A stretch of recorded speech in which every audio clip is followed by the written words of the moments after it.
आ जाइए जो लोग आ गए हैं लाइव, ज़रा कमेंट करके बता दीजिए कि आवाज़ कैसी आ रही है, तब तक मैं ज़रा इस वीडियो को। Yes, welcome everyone. तो बता दीजिए आप लोगों को मेरी आवाज़ कैसी आ रही है ताकि मुझे पता चल जाए, और कमेंट करके बता देंगे तो ठीक रहेगा। हाँ जी, वेलकम सभी को and good evening. I hope अच्छे से आवाज़ आ रही होगी। ज़रा कमेंट करके बता दें यहाँ पे मैंने आवाज़ सही आ रही है। हेलो, यस, ठीक है। तो सबको आवाज़ आ रही है।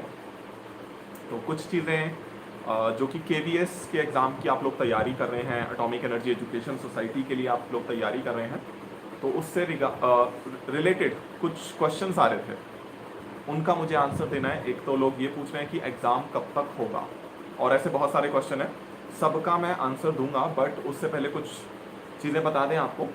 तो बहुत ज़्यादा क्वेरीज आ रही हैं कि सर सारे सब्जेक्ट की क्लास स्टार्ट कर दीजिए, जिस तरह से आप मैथ्स की करा रहे हैं। नॉट ओनली मैथ्स बट बाकी सब्जेक्ट को लेकर भी बहुत डिमांड है, और स्टूडेंट यही चाह रहे हैं कि कम टाइम में ज़्यादा क्वेश्चन का डिस्कशन हो जाए, और उसको भी वो स्पीड बढ़ा के देख लें। देखो, मैं तो करा देता हूँ आज भी और कल भी, मतलब 1 घंटे की क्लास में थ्योरी प्लस 30 क्वेश्चन का डिस्कशन, मैथमेटिक्स का वो भी। पेडागोजी में तो हम 1 घंटे में 40 से लेकर 60 क्वेश्चन तक भी कर लेते। तो स्टूडेंट यही कह रहे हैं कि जल्दी से जल्दी बाकी सब्जेक्ट भी स्टार्ट किए जाए। तो मैं आपको बता देता हूँ, जैसे कि मैंने पहले भी बोला था, हफ्ते में 3 दिन के या कभी 4 दिन तो मैथ्स की क्लास आएगी। तो अब मैं इसका एक शेड्यूल ही बना रहा हूँ। हर रोज क्लास चलेगी मेरी। तो 3 दिन MWF में मैथ्स की चला करेगी, TTS में पेडागोजी की हम स्टार्ट कर रहे हैं, ठीक है। तो 2 लगातार मैथ्स की हो गई, कोई बात नहीं। अब हम पूरा शेड्यूल वाले तरीके से फॉलो करेंगे। तो हर रोज मेरी क्लास तो चलेगी, 3 दिन मैथ्स की चलेगी, 3 दिन पेडागोजी की चलेगी। पेडागोजी में हम टॉपिक वाइज क्वेश्चन डिस्कस कर लेते हैं, और अभी हम DSSB को टारगेट नहीं करते। देखो, DSSB का एग्जाम बहुत दूर है, एडवर्टीजमेंट भी आने के अभी तो चांस नहीं है, एडवर्टीजमेंट आने में भी हो सकता है 3 महीने लग जाए, है ना। तो हम पेडागोजी यूनिवर्स सीरीज का 2nd एडिशन स्टार्ट नहीं करेंगे। हम जितना KVS के लिए रिक्वायर्ड है, जितना आपके CTET या किसी भी टीचिंग एग्जाम के लिए रिक्वायर्ड है, जो कि ऑब्वियसली DSSB से कम है, उसके लिए स्टार्ट करेंगे, ठीक है। तो 3 दिन हम टॉपिक वाइज पेडागोजी के क्वेश्चन करें, और 3 दिन हम मैथमेटिक्स की क्लास लगाएंगे, ठीक है। ये मैंने क्लियर कर दिया। बाकी सब्जेक्ट की क्लास अभी क्यों नहीं आ सकती वो भी मैं आपको बता देता हूँ। जैसा कि मैंने पहले भी बताया था, जब हमने KVS का कोर्स लॉन्च किया था, कि हमारे सारे टीचर वो हैं जो कि KVS में वर्किंग है। मतलब ये पहला ऐसा कोर्स था हमारा जिसमें पढ़ाने वाले सभी टीचर केंद्रीय विद्यालय में टीचर हैं। और जैसा कि मैंने उस टाइम भी बताया था, मेरा तो आप सब लोगों को पता ही है कि मैं कहाँ था।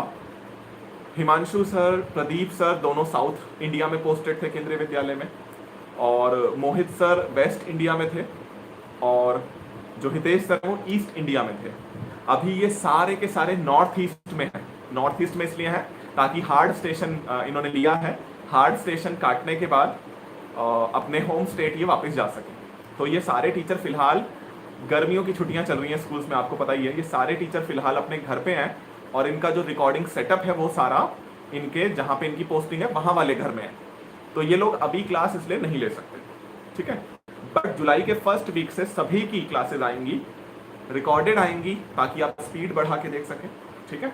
बट सारे सब्जेक्ट की क्लासेस आएंगी, बट आएंगी जनवरी के फर्स्ट वीक से। मैं अभी से कर सकता हूँ क्योंकि मेरे पास तो कई स्टूडियोज़ हैं। मेरा दिल्ली में भी है, मेरा चंडीगढ़ में भी है, मेरे पास मल्टीपल स्टूडियोज़ हैं, तो मैं कहीं से भी क्लास ले पाता हूँ। तो मेरी आप टेंशन ना लें, मेरी क्लासेस रहेंगी, कंटिन्यू रहेंगी, रोज रहेंगी। 3 दिन मैथ्स की रहेंगी, 3 दिन पेडागोजी की रहेंगी, ठीक है। तो एक तो ये चीज़ क्लियर करनी थी। अब बहुत सारे लोगों का क्वेश्चन आ रहा है जो कि एक्चुअली में बहुत सीरियस कैंडिडेट है मेरे पास। कुछ मेरे ऐसे फ्रेंड्स हैं जिन्होंने पहले एग्जाम्स को सीरियसली नहीं लिया, अब वो ले रहे हैं। तो एक क्वेश्चन मेरे पास बहुत कॉमन आया कि अब आपने कंफर्म कर दिया कि वैकेंसीज आने वाली है, तो क्या हम जॉब छोड़ दें? My answer is no. आपकी अगर मजबूरी है, आपको अगर फाइनेंशियल प्रॉब्लम्स हैं, आपको जॉब नहीं छोड़नी चाहिए। हाँ, अगर आपको फाइनेंशियल इशू नहीं है, जॉब छोड़ के भी आपको कोई प्रॉब्लम नहीं होने वाली है, तो आप छोड़ सकते हैं। दूसरा, अगर आप वैकेंसी छोड़ना चाहते हैं तो आप वेट कर सकते हैं। देखो, वैकेंसीज आनी है ये हम सबको पता है, बट गवर्नमेंट उसको 1 हफ्ते में निकालेगी, 2 हफ्ते में निकालेगी, या 1 महीने में निकालेगी, वो कंफर्म हमें नहीं है, है ना। वो कंफर्म हमें कभी हो भी नहीं सकता। तो आपको इसलिए जॉब नहीं छोड़नी चाहिए, स्पेशली उन लोगों को बिल्कुल नहीं छोड़नी चाहिए जिनके साथ फाइनेंशियल प्रॉब्लम्स हैं। ठीक है, तो मैं बिल्कुल क्लियर कर रहा हूँ। पहले ऐसा बहुत लोगों के साथ हुआ है कि किसी टीचर ने बोल दिया या किसी यूट्यूबर ने बोल दिया जी वैकेंसीज आने वाली हैं, आप जॉब छोड़ के पढ़ाई स्टार्ट कर दो, और बहुत लोगों का इसमें नुकसान हो गया। तो मैं आपको बिल्कुल जॉब छोड़ने के लिए जब तक कि वैकेंसीज एक्चुअली में नोटिफिकेशन एडवर्टीजमेंट आ नहीं जाता है। ठीक है, दूसरा क्वेश्चन था कट ऑफ कितनी जाएगी। अब देखो, एग्जाम होने से पहले और एग्जाम होने से 5 महीने पहले कट ऑफ कितनी जाएगी ये बता पाने का टैलेंट मेरे पास नहीं है। ये टैलेंट बहुत लोगों के पास है हमारे देश में, बट मेरे पास नहीं है। मैंने आपको पहले भी बोला था कि आप ज्यादा से ज्यादा टारगेट लेके चलें। मतलब 150 मार्क्स का पेपर है केंद्रीय विद्यालय का, नेगेटिव मार्किंग नहीं है, आप सबको 135 प्लस स्कोर करने की कोशिश करनी चाहिए। ऐसी एटॉमिक एनर्जी में मैंने कहा था, एटॉमिक एनर्जी एजुकेशन सोसाइटी में, कि 100 मार्क्स का पेपर है, नेगेटिव मार्किंग नहीं है, तो आप सबको 90 प्लस स्कोर करने की कोशिश करनी चाहिए। तो आपको ज्यादा से ज्यादा स्कोर करने की कोशिश करनी है। कट ऑफ जो लोग प्रिडिक्ट कर रहे हैं जी 100 जाएगी, 99 जाएगी, तो आप ये समझिए कि अगर उस कट ऑफ प्रिडिक्ट करने वाले को भी पेपर में बिठा देना, वो खुद फेल हो जाएगा। उसका इतना भी लेवल नहीं है। जो बंदा इतना भी दिमाग नहीं चला सकता कि एग्जाम होने से पहले मैं कैसे कट ऑफ प्रिडिक्ट कर दूं, तो वो बंदा तो खुद ही एग्जाम में पास नहीं हो सकता, वो तो फेल होगा, पक्की बात है। और एक और चीज, कट ऑफ बहुत सारे फैक्टर्स पे डिपेंड करती है, जिसमें से सबसे इंपॉर्टेंट फैक्टर है एग्जाम का डिफिकल्टी लेवल। अगर पेपर इजी आएगा कट ऑफ बहुत हाई जाएगी, और अगर पेपर आसान आएगा, पेपर डिफिकल्ट आएगा, तो कट ऑफ ऑब्वियसली लो जाएगी, है ना। तो ये हम प्रिडिक्ट कर ही नहीं सकते। दूसरा फैक्टर होता है इसमें कितनी वैकेंसीज है, वो हमें पता है, चलो ठीक है, हमें पता है लगभग 4,500-5,000 हजार वैकेंसी प्राइमरी की है, बट हमें तीसरा फैक्टर नहीं पता कि कैंडिडेट की प्रिपरेशन कैसी है। नहीं पता ना आपको ये फैक्टर, आपको कैसे पता चलेगा। हम टेस्ट सीरीज चलाने वाले हैं अगले महीने से। क्यों चलाने वाले हैं? इसलिए कि आप अपने आप को बाकी कैंडिडेट से कंपेयर कर पाओ कि आपका स्कोर कितना आ रहा है, टॉपर का स्कोर कितना आ रहा है, आपका रैंक कितना आ रहा है। ठीक है, तो कट ऑफ तो हम फिर भी प्रिडिक्ट नहीं कर सकते, बट हम सिर्फ और सिर्फ आपको ये सजेस्ट कर सकते हैं कि भाई 90% स्कोर के लिए पढ़ो, 135 मार्क्स के लिए पढ़ो। और इस बार आप देखना, पिछली बार तो पैटर्न चेंज हुआ था, लोगों को पता ही नहीं था एग्जैक्टली कि किस लेवल के क्वेश्चन आएंगे। तब भी ध्यान से सुनिएगा, तब भी हाईएस्ट स्कोर 126 था रिटन में, और इस बार हाईएस्ट स्कोर आप देखना 140 क्रॉस करेगा, क्योंकि इस बार लोगों को पता है कि एग्जाम में किस लेवल के क्वेश्चन आएंगे। इतनी ज्यादा हाई लेवल की लोग प्रिपरेशन कर रहे हैं। 750 वीडियो का तो हमारा कोर्स है, आप खुद समझ सकते हैं। 750 वीडियो, जिसमें से मैं 200 वीडियो इंटरव्यू की निकाल देता हूँ, 550 से 600 वीडियो दे रहे हैं हम। तो आप समझ सकते हैं प्रिपरेशन का लेवल क्या है लोगों का। कट ऑफ तो पता नहीं, बट हाईएस्ट स्कोर इस बार 140 क्रॉस करेगा ही करेगा, आप देख लेना। और 145 भी क्रॉस कर सकता है, आप देखना, नेगेटिव मार्किंग है नहीं केवी में। तो आप सभी लोग 135 की तैयारी करें। कोई अगर आपको ये कह रहा है कि अरे 100 नंबर पे सिलेक्ट हो जाएगा, तो इन बहकावों में ना आए। ठीक है, मेरे पास बहुत लोगों का आया, सर कट ऑफ का वीडियो आ रहा है, ये आ रहा है। तो भाई अपना टाइम ऐसी वीडियोस पे वेस्ट मत करें। 100 नंबर पे कट ऑफ जाएगी, इसका ना तो मैं बता सकता ना कोई और बता सकता, ये बहुत सारे फैक्टर्स पे डिपेंड करता है। ठीक है, अगला क्वेश्चन स्टूडेंट्स ने पूछा फिजिकल कोचिंग ले कि नहीं, मतलब अब हम कोचिंग इंस्टीट्यूट जाके कोचिंग ले कि नहीं। तो मैं आपको रिकमेंड करूंगा नहीं। क्यों नहीं? क्योंकि फिजिकल कोचिंग इंस्टीट्यूट जाने के लिए जब आप ट्रैवल करोगे, उसमें आपकी 2 चीजें बहुत इंपॉर्टेंट जाएंगी, वो है टाइम और एनर्जी। पैसा खर्च होगा, ठीक है, अलग बात है, बट टाइम और एनर्जी जो आपकी खर्च हो रही है फिजिकल कोचिंग जाने में और वापस आने में, वो बहुत बहुत ज्यादा इंपॉर्टेंट चीज है। आपको बचा के रखना, ताकि आप उस टाइम और एनर्जी को पढ़ने में लगा पाओ। तो फिजिकल कोचिंग की बजाय मैं आपको सजेस्ट करूंगा ऑनलाइन कोचिंग लें, अपना टाइम सेव करें, ट्रैवलिंग में आपकी जो एनर्जी जा रही है उसको सेव करें। ठीक है, यही क्वेश्चंस के आंसर देने के लिए मैं आज यहाँ पे आया हूं। अगला क्वेश्चन स्टूडेंट पूछ रहे हैं कि कितने घंटे पढ़ें। आप जितने मैक्सिमम घंटे निकाल सकते हो आप पढ़ो, और कुछ मत करो। अब यहाँ पे एक और क्वेश्चन बनता है स्टूडेंट्स का कि सर हम जॉब करते हैं, या हम मैरिड लेडीज हैं, हमारी फैमिली है, हमारे बच्चे हैं। बिल्कुल ठीक, अगर आप जॉब करते हो और उसके बाद आके आप घर के काम करते हो, तो मैं आपको रिकमेंड करूंगा गेट हाउस हेल्प। घर में सफाई के लिए, बर्तन के लिए, खाना बनाने के लिए, कपड़े धोने के लिए, जितने भी ऐसे काम हैं जिसमें आपका टाइम और एनर्जी जाती है, उसके लिए आप हाउस हेल्प ले, किसी को हायर करें 3-4 महीने के लिए, 5 महीने के लिए। आप ठीक है 10,000 रुपये हो सकता है, या 8,000 रुपये, 7,000 रुपये महीने के आपके खर्च होंगे, बट आपके पास जो टाइम और एनर्जी बचेगी ना, वो बहुत जरूरी है। देखो, एग्जाम क्लियर करने के लिए आपको पढ़ने के लिए बहुत सारा टाइम चाहिए और बहुत सारी एनर्जी चाहिए। अगर आपकी बॉडी थकी होगी, आपका ब्रेन थका होगा, आप पढ़ नहीं सकते हैं। अगर आपके पास टाइम कम होगा, आप पढ़ नहीं सकते। तो आपको सारा का सारा फोकस इस पे रखना है कि हम अपना टाइम कैसे सेव करें। ठीक है, पिछले ये मार्च की बात है, DSSB के एग्जाम की बात है। एक यूट्यूबर ने अनाउंस किया कि मैं फिजिकली एक हफ्ते तक फ्री में क्लासेस मैंने लगानी है, जो स्टूडेंट आना चाहते हैं आ जाए। ऑब्वियसली सीरियस स्टूडेंट नहीं गए, बट बहुत सारे ऐसे स्टूडेंट गए जो कि अंधभक्त थे। वो जाके वहां पे बैठे, क्लास में पढ़ाया क्या गया इतना बेसिक कि उससे तो सीटेट का एग्जाम पास हो, DSSB तो बहुत दूर की बात है।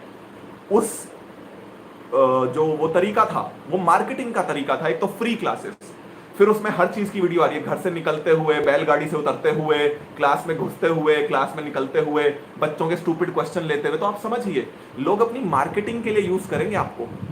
ठीक है, इस तरह की चीजों में मत फंसना। घर पे रहो, ज्यादा से ज्यादा लाइब्रेरी ज्वाइन करो। ठीक है, फिजिकल कोचिंग इंस्टीट्यूट मत जाओ, भले ही कोई आपको फ्री में क्लासेस दे रहा हो, फिर भी मत जाना। क्योंकि जाने में जो टाइम लगेगा, जाने में जो एनर्जी लगेगी, वो सबसे बड़ी चीज है जो कि आपको बचा के रखनी है पढ़ाई के लिए। ठीक है, अब मैं लाइब्रेरी के लिए क्यों सजेस्ट कर रहा हूं। बहुत सारे लोगों के घर पे माहौल नहीं होता है पढ़ने का, नहीं होता है। जब हम मुझे अच्छे से याद है, जब हम स्कूल और कॉलेज टाइम में थे, बहुत छोटे से घर में रहते थे, हमारे पास जगह ही नहीं होती थी, हम कहाँ से पढ़ें। तो शिफ्ट में पढ़ाई होती थी, कोई रात को जाग के पढ़ रहा है, कोई दिन में पढ़ रहा है, इस तरह से होता था। उस टाइम लाइब्रेरी का कल्चर भी नहीं था। आज बहुत अलग अलग जगह, मुखर्जी नगर में और दिल्ली में बहुत सारी जगह लाइब्रेरीज है। लाइब्रेरी क्या होती है, वो रीडिंग होते हैं, जहाँ पे आपको छोटा सा स्पेस दे देते हैं, वहाँ पे आप बैठो पढ़ो, वहाँ पे वाईफाई होता है, वहाँ पे AC वगैरह सब लगा होता है। तो आप में से जिन लोगों के घर में माहौल नहीं है, पढ़ाई का जगह नहीं है, वो लोग महीने के लिए लाइब्रेरी ज्वाइन करें, 2 महीने 3 महीने, जितने टाइम आप करना चाहते हो। लाइब्रेरी में वाईफाई भी होगा, वहां बैठ के आप अपने वीडियो देख के, कोर्स की वीडियो देख के नोट्स बना सकते हैं। और पूरा शेड्यूल से लाइब्रेरी ज्वाइन करें, मतलब सुबह नहा धो के, हल्का फुल्का खा पी के घर से निकल लो, 2 बार का खाना लेके जाओ लाइब्रेरी में, थोड़ा सा पढ़ो, फिर पहली बार का खाना खाओ, फिर पढ़ो, दोपहर का खाना खाओ, फिर पढ़ो, और शाम को घर आओ। इस तरह का शेड्यूल अगर आप फॉलो करोगे, तब आपका सेशन होगा। ठीक है, समझ रहे हो। तो आप सुबह से लेके शाम तक, रात तक, जब तक भी आपके पेरेंट्स अलाउ करते हैं आपको लाइब्रेरी में रहने के लिए, आप लाइब्रेरी में रहिए, लाइब्रेरी में पढ़ाई कीजिए। लाइब्रेरी का दूसरा फायदा ये होगा कि आपके आसपास ना सारे लोग पढ़ रहे होंगे, उनको देख के आपको लगेगा यार मैं भी पढ़ लूं, है ना। तो ये वाली चीज भी हो जाती है। तो बजाय कि फिजिकल कोचिंग इंस्टीट्यूट के लाइब्रेरी ज्वाइन करो, वो आपके लिए ज्यादा अच्छा रहेगा। ठीक है, हाउस हेल्प का मैंने बता दिया, घर में मेड लगा लो, घर में जिस भी काम के लिए आपको लगता है कि कोई आपको मिल जाएगा, लगा लीजिए। सारे काम खुद मत करिए। ठीक है, पैसा खर्च कर दीजिए, बट टाइम और एनर्जी बचा लीजिए अपनी पढ़ाई के लिए। क्योंकि यहां पे हम बात कर रहे हैं सिलेक्शन लेने की, 135 नंबर स्कोर करने की। ठीक है, एक और चीज बहुत इंपॉर्टेंट, आप हर रोज रात को सोने से पहले ये डिसाइड करके सोएं कि अगले दिन मेरे को क्या क्या पढ़ना है। जब आप ये डिसाइड करके सोते हैं ना कि मेरे को अगले दिन ये करना है, तो आपकी नींद भी टाइम से खुलती है, बिल्कुल फ्रेश माइंड से आप उठ जाते हो, ज्यादा देर तक सोते नहीं हो, आपको पता है अगले दिन क्या क्या आपको कर, पूरी एनर्जी रहती है। बट अगर आप बिना प्लान किए सो जाएंगे कि अगले दिन आपको क्या करना है, तो वो बात नहीं आती, आप देर तक सोते रहते हो, आप उठते नहीं हो, चीजों को जल्दी टाइमली नहीं करते हो। तो हर रोज रात को सोने से पहले प्लान करके सोएं कि अगले दिन आपको क्या क्या करना है, क्या क्या पढ़ना है, कितना कितना पढ़ना है, कौन कौन से सब्जेक्ट पढ़ने हैं। स्टूडेंट्स का क्वेश्चन आता है कि सर एक दिन में कितने सब्जेक्ट पढ़ें। आप एक दिन में 3 या मैक्सिमम 4 सब्जेक्ट से ज्यादा ना पढ़ें। अब एग्जाम में आपके 7-8 सब्जेक्ट होंगे, है ना, हर एग्जाम में होते हैं। आपको ये समझना है कि आप इस तरह से शेड्यूल बनाएं कि मंडे, वेडनेसडे और फ्राइडे को मैं ये 3 या 4 सब्जेक्ट पढ़ूंगा, ट्यूसडे, थर्सडे, सैटरडे को मैं 3 या 4 सब्जेक्ट पढ़ूंगा, और संडे को मैं रिवीजन करा करूंगा। संडे को हम टेस्ट सीरीज भी ला रहे हैं, संडे टेस्ट भी हुआ करेगा। तो आपको एक बड़े अच्छे से प्लान करना होगा कि हफ्ते में 3 दिन मैं ये पढ़ूंगा, 3 दिन मैं ये सब्जेक्ट पढ़ूंगा, और रात को सोने से पहले प्लान करके सोना, अच्छा कल मंडे है तो कल मेरे को ये सब्जेक्ट पढ़ने और इसमें मैं इतना इतना पढ़ूंगा।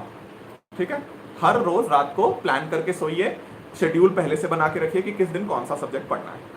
ठीक है, स्टूडेंट्स को एक और चीज का ध्यान रखना होगा, जितना ज्यादा से ज्यादा हो सके आप सोशल मीडिया को अवॉइड कीजिए। सोशल मीडिया पे अगर आप टाइम स्पेंड करेंगे, फॉर एग्जांपल यूट्यूब पे हम सबको पता है क्या होता है। यूट्यूब पे लोग सिर्फ सनसनी फैलाने के लिए कुछ ऐसी न्यूज या कुछ ऐसी वीडियोस बनाते हैं जिनसे सीखने को कुछ नहीं मिलता, टाइम खराब बहुत होता है। वैकेंसी जिस भी दिन आएंगी आप देखना, यूट्यूब पे कम से कम 1000 वीडियो आएंगी। वैकेंसी आ गई, वैकेंसी से रिलेटेड निचोड़ निचोड़ के लोग लेके आएंगे। ओबीसी में कितने नंबर वाला ले सकता है, सब्जेक्ट कॉम्बिनेशन क्या है, ये वो, मतलब तोड़ तोड़ के इतनी सारी वीडियोस लोग बनाएंगे। आपको वो वीडियोस देखने से बचना है। उनको देखने की बजाय आप एडवर्टीजमेंट पढ़ लो, वो आपके लिए ज्यादा बेनिफिशियल रहेगा, या एक वीडियो जिसमें डिटेल्ड हो वो देख लो। आप 10 यूट्यूब चैनल पे जाके वीडियो देखेंगे तो आप एक्चुअली टाइम खराब कर रहे हैं, समझिए इस बात को। दूसरा, इंस्टाग्राम पे लोग मीम्स शेयर कर रहे हैं, बहुत कुछ करते हैं लोग, है ना। तो आपको इन सब चीजों से बचने की कोशिश करनी है। जितना ज्यादा आप ऐसे डिस्ट्रैक्शन से बचोगे उतना ज्यादा आपका फायदा होगा, ठीक है। समझिए इन चीजों को, ये आपके लिए बहुत जरूरी है समझना, क्योंकि आप ऐसे एनवायरनमेंट में compete कर रहे हो जहां पे 1% कैंडिडेट के बीच में जो कंपटीशन है वो 1% कंपटीशन भी बहुत ज्यादा है। 90% कैंडिडेट तो मैंने बताया ना, वो नॉन सीरियस या मिसगाइडेड कैंडिडेट होते हैं। नॉन सीरियस होते हैं या मिसगाइडेड होते हैं 99%। ये नॉन सीरियस कैंडिडेट का तो कुछ नहीं किया जा सकता, वो तो सीरियस ही नहीं है, वो तो उनका इंटरनल मोटिवेशन ही नहीं है। मिसगाइडेड कैंडिडेट के लिए हम कर क्यों नहीं सकते, क्योंकि जब तक वो जिंदगी में ठोकर नहीं खाएंगे उनको अकल नहीं आएगी। बट 1% कैंडिडेट ऐसे हैं जो सीरियस भी हैं और वो गाइडेंस भी सही ले रहे हैं। वो 1% कैंडिडेट भी बहुत ज्यादा है। वो 1% कैंडिडेट भी लगभग 1 लाख कैंडिडेट होगा, समझिए 1 लाख तो नहीं होगा वैसे, बट 25-30 हजार होगा। 25-30 हजार लोग कंपीट करेंगे मुश्किल से 7-8-10 हजार वैकेंसीज के लिए। तो आपको ये समझना है, आपको ज्यादा से ज्यादा स्कोर करने की कोशिश करनी है, ज्यादा से ज्यादा अपना टाइम और एनर्जी पढ़ने के लिए बचानी है, बजाय कि घर के काम करने के या ट्रैवलिंग करने के। कम से कम सोशल मीडिया का यूज करना है, जितना कम करोगे उतना अच्छा है। और एक और चीज, ये मैं लाइव वीडियो बना रहा हूं, बट मैं आपको रिकमेंड करूंगा, अगर मैं आगे कभी पढ़ाने की भी लाइव वीडियो बनाऊं तो आप लाइव वीडियो कम से कम देखिए। कम से कम क्यों? लाइव में आप ना आगे स्पीड नहीं बढ़ा सकते, 2x की स्पीड पे देख लें, ऐसा नहीं होता है ना।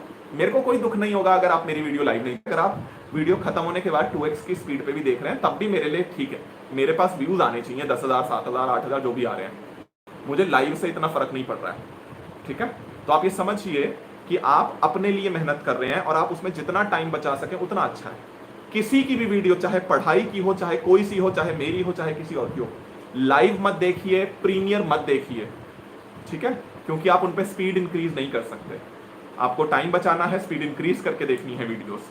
क्योंकि ऐसा होता है, हम तो चलो पेडागोजी भी जैसे अभी डिस्कस करेंगे तो आधे घंटे में 20-25 क्वेश्चन डिस्कस कर देंगे। लोग ऐसी ऐसी मैराथन क्लासेस चलाते हैं कि 5 घंटे में 100 क्वेश्चन डिस्कस कर रहे हैं, मतलब 1 घंटे में ऑन एवरेज 20 क्वेश्चन। बाकी सब इधर उधर की बातें, गर्लफ्रेंड छोड़ के चली गई, बॉयफ्रेंड ने धोखा दे दिया, मम्मी बीमार चल रही हैं, मेरे कुत्ते की डेथ हो गई है, समझ रहे हैं ना। तो इस तरह की फालतू बातें चलती हैं, कमेंट्स आ रहे होते हैं और जानबूझ के ऐसे कमेंट्स को लिया जाता है और उन पर रिप्लाई दिए जाते हैं ताकि आगे मीम्स बन सके, ठीक है। तो आप इसलिए लाइव मत देखिए और मैराथन क्लासेस तो देखिए ही मत, मतलब कुछ फायदा नहीं होता मैराथन क्लासेस का। 5 घंटे वेस्ट हो जाएंगे, क्वेश्चन होंगे 100। 5 घंटे में आप खुद देखो कितने क्वेश्चन कर सकते हो। अरे 2.5 घंटे का तो पेपर होता है 150 नंबर का, तो स्पीड एटलीस्ट वो तो रहनी चाहिए ना जो एग्जाम की है। तो 2.5 घंटे में 150 क्वेश्चन आपको मिनिमम करने चाहिए। यूट्यूब पे मैराथन क्लासेस में कोई नहीं कराता है, ठीक है। तो आप समझिए, रियलिटी को समझिए। अगर आप सीरियस कैंडिडेट हो, अगर आप मिसगाइडेड नहीं हो, तो इस रियलिटी को समझिए, अपना टाइम सेव कीजिए, अपनी एनर्जी सेव कीजिए और वो सारी एनर्जी और टाइम पढ़ने में लगाइए। थोड़ा पैसा खर्च कीजिए, घर के लिए हेल्प रखिए, बर्तन धोने के लिए, झाड़ू पोछा के लिए, जिसके लिए आपको जरूरत लगती है, खाना बनाने के लिए भी अगर लगती है रखिए। पैसा खर्च कर दीजिए मगर टाइम बचा लीजिए। सबसे इंपॉर्टेंट चीज टाइम होती है, पैसा नहीं होता है। एक बार नौकरी मिल जाएगी ना, वो जो आपने 30-40 हजार रुपए कुछ महीनों के लिए मेड लगाने के लिए जो खर्च किए होंगे वो सब वापस आ जाएगा एक सैलरी में, पहली सैलरी में वापस आ जाएगा वो सब।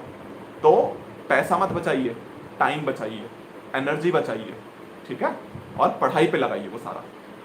आई होप जो गाइडेंस मैंने आपको देना था वो मैंने दे दिया है। क्या गलतियां आपको नहीं करनी है वो मैंने समझा दिया है और आप इनको फॉलो करेंगे और हमें हजारों स्टूडेंट सिलेक्शन ला के देंगे इस बार, ऐसा मैं उम्मीद कर रहा हूं। और टॉपर भी इस बार हमसे ही निकलेगा, हमारे पढ़ाए में से ही निकलेगा, क्योंकि मैंने बोला ना 135 का तो टारगेट लेके चलना है और इस बार लोग 140 भी क्रॉस करेंगे, आप देखना करेंगे, क्योंकि हम इतना ज्यादा और इतना बढ़िया कंटेंट प्रोवाइड कर रहे हैं कि हर कोई स्टूडेंट हमारा ऐसा है जो उसको पूरा अगर पढ़ ले तो वो ला सकता है नंबर। और अभी टेस्ट सीरीज स्टार्ट होगी और आप देखना टेस्ट सीरीज में और डिफिकल्ट क्वेश्चन आएंगे, और टेस्ट सीरीज के साथ में हम सॉल्यूशन भी देंगे इस बार, ताकि जो आपने गलतियां करी हैं उनको आप पहचान पाओ और अपनी उन गलतियों को सुधार पाओ। क्योंकि हमें इस बार चाहिए 140 से ऊपर नंबर, और हमें चाहिए कि टॉपर हमारा ही पढ़ाया हुआ स्टूडेंट हो या पढ़ाई हुई स्टूडेंट हो। और हम ये भी चाहते हैं कि इस बार स्टूडेंट 135 से ज्यादा की लाइन लगा दे, मतलब इतना स्कोर करें कि केवीएस के एग्जाम पेपर को सेट करने वालों की भी आंखें फटी रह जाए कि इतना स्कोर कैसे आ गया। ठीक है, तो पढ़िए, मेहनत कीजिए, और इसी तरह से हम आपको टाइम टाइम पे आके गाइड करते रहेंगे। ठीक है, चलिए तो अब मिलते हैं आपसे आगे क्लासेस में। तब तक के लिए सबको bye bye, good night, all the best. पढ़ाई कीजिए, मोटिवेट रहिए, किसी भी चीज में डिस्ट्रैक्ट मत होइए। ठीक है, चलिए all the best, good night, bye bye.